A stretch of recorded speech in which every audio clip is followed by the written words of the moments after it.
For a long time, blind people were only able to pursue a limited number of professions. Until the 19th century, they earned a living as brush makers or basket makers.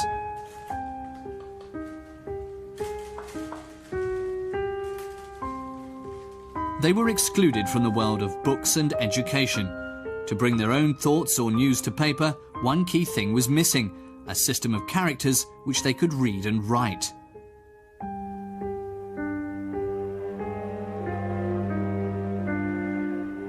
All this was changed by 16-year-old Louis Braille.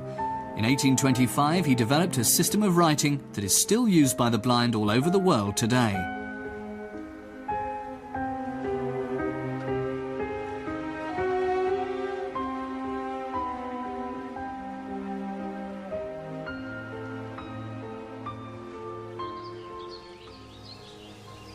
Louis Braille was born on the 4th of January 1809 in Coupvray near Paris.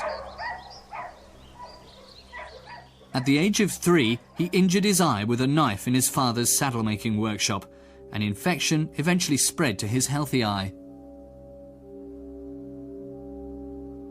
Louis' sight gradually deteriorated. By the age of 5, he was completely blind. Despite his disability, Louis attended the village school.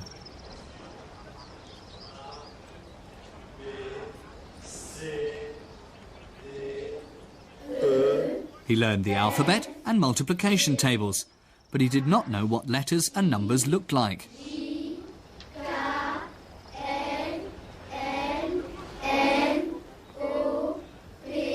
His teacher learned of a school for blind children in Paris. The school was free. For a long time, little interest was shown in the needs of the blind.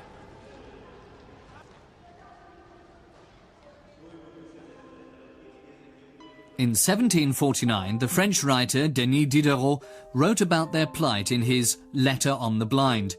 He wanted something to be done at last to enable the blind to lead a more dignified life.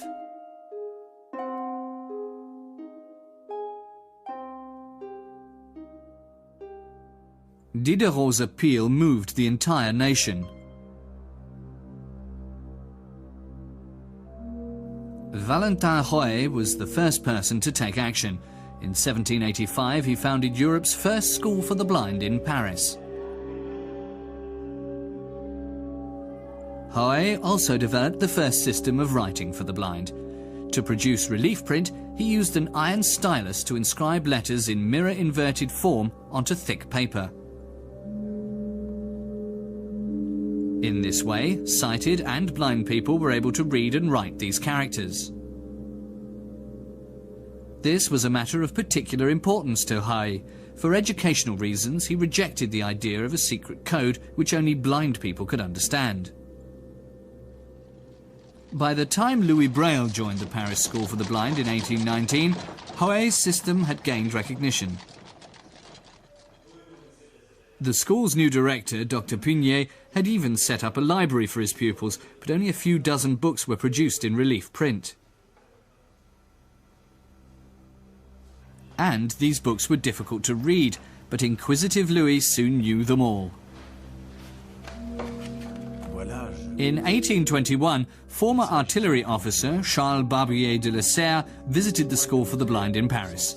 He showed the director a secret code which he developed himself a few years earlier. His code, consisting of raised dots, enabled soldiers to communicate in the dark. Barbier had developed a system of coordinates made up of 6 lines and 2 columns. Each of the 36 sounds in the French language was represented by a group of 2 to 12 dots. The dots were elevated.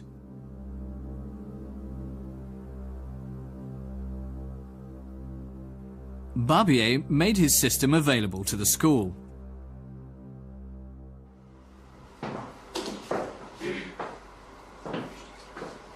But while it was easy for him to scan a group of up to 12 dots with his eyes, the blind students had difficulty feeling the dots with the tip of their fingers.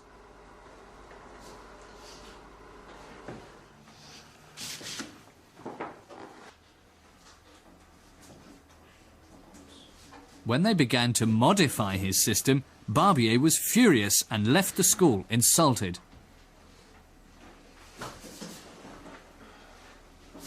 Louis then remembered a dice game his father had made especially for him some years earlier.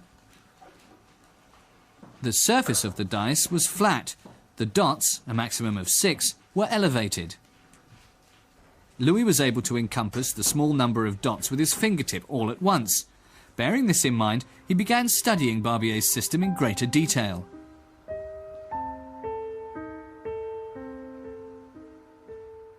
After 2 years, Braille was ready. He came up with a system similar to a dice consisting of a maximum of 6 dots per character, which could be felt all at once with the tip of a finger. He arranged the dots in 2 columns, both consisting of 3 lines, a variable system with numerous possible combinations. Each letter was represented by a certain combination of dots. Louis decided to use the letters of the alphabet instead of sounds.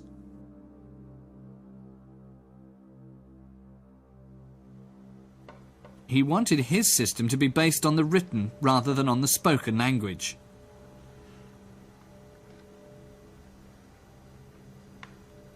Louis thought up a simple system of arranging the dots. For the letters A to J, he used the top 4 dots.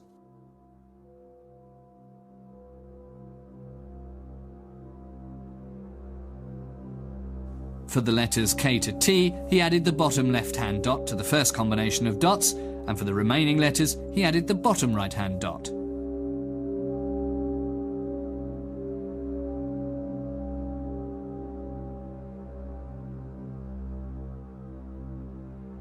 Louis gave the numbers 0 to 9 a prefix symbol and the respective combination of dots for the letters A to J.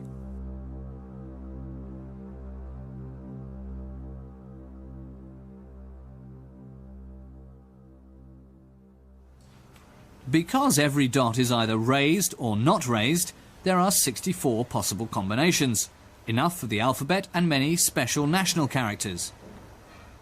J'ai développé un système qui se compose de 6 points. Louis showed his system to the school director, who immediately recognized its significance. Unnoticed by his teachers, the 16-year-old had invented something that was about to revolutionize the lives of the blind.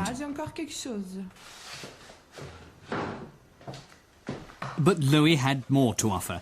With his father's help, he developed a writing device and support frame. With Braille's inventions, the blind were now able to read and write by themselves. Henri était paresseux. Un instant, s'il te plaît. Director Pinier was delighted. It was thanks to his untiring efforts that Louis Braille's system became famous. But it was many years before sighted people acknowledged the significance of the Braille system. The main objection was that only specially trained students could read the code, and that this would only serve to isolate the blind even further. It gradually became clear that Braille was the only way blind people could read and write quickly. In 1854, 2 years after Braille's death, his system was officially introduced in schools for the blind in France. Non, vers le haut. Montre. Encore une fois. Shortly after, the first Braille books were manually produced. News spread fast among the blind. Those who mastered the system now had access to the printed world.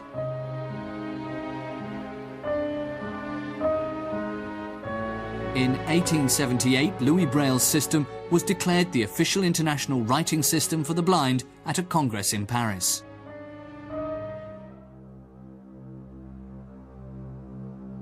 A year later, the German Association of the Blind also adopted the system. For the German version of Braille, additional combination of dots were created for the letter W, which did not exist in the French alphabet, the umlaut letters A, O and U, and for the German scharfes S symbol. In the meantime, engineers and inventors also became interested in the dot code. At the end of the 19th century, the first writing machines for the blind were introduced onto the market. At around the same time, Oskar Picht developed the first punching and embossing machine to print books. But material costs were high because the dots had to be a certain size to be tactile.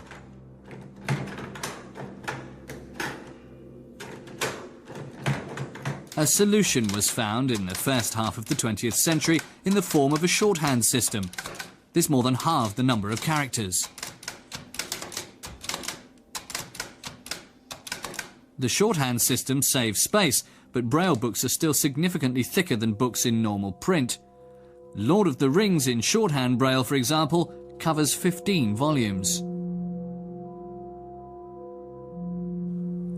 To produce a book for the blind, the text is scanned and translated by a special software system.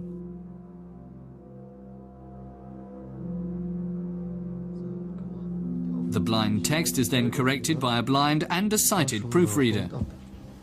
Tanner stolpert in Richtung Straße und denkt, wenn das mit Absicht getan hätte, was? The text is embossed onto a pressure plate in the embossing machine. The sheet is then clamped into the printing machine and the dotted code embossed onto the paper.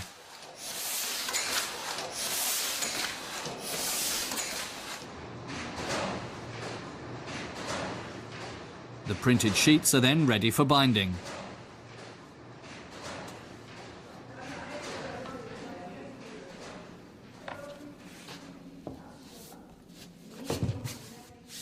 Überschriften und 115 Links. Link zum Inhalt. Die Überschrift Dossierarchiv. Überschrift elektrisiert. Nowadays, Braille can also be used by blind people on a computer. Texts are typed with a Braille keyboard and read with a Braille line. The Braille line contains 6 pegs per character. Depending on dot combination, these pegs are elevated correspondingly. At the end of the line, the pegs are lowered again.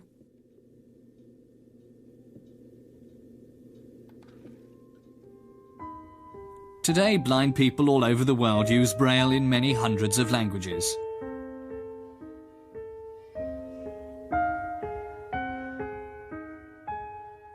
Louis Braille didn't live to see the breakthrough of his invention.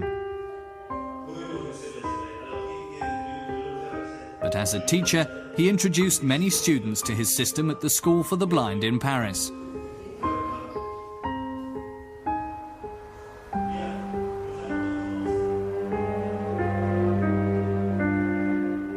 And when he trained as an organist, he also developed a notation system for music. This opened up a new profession to blind people all over the world, many of whom have become very talented musicians.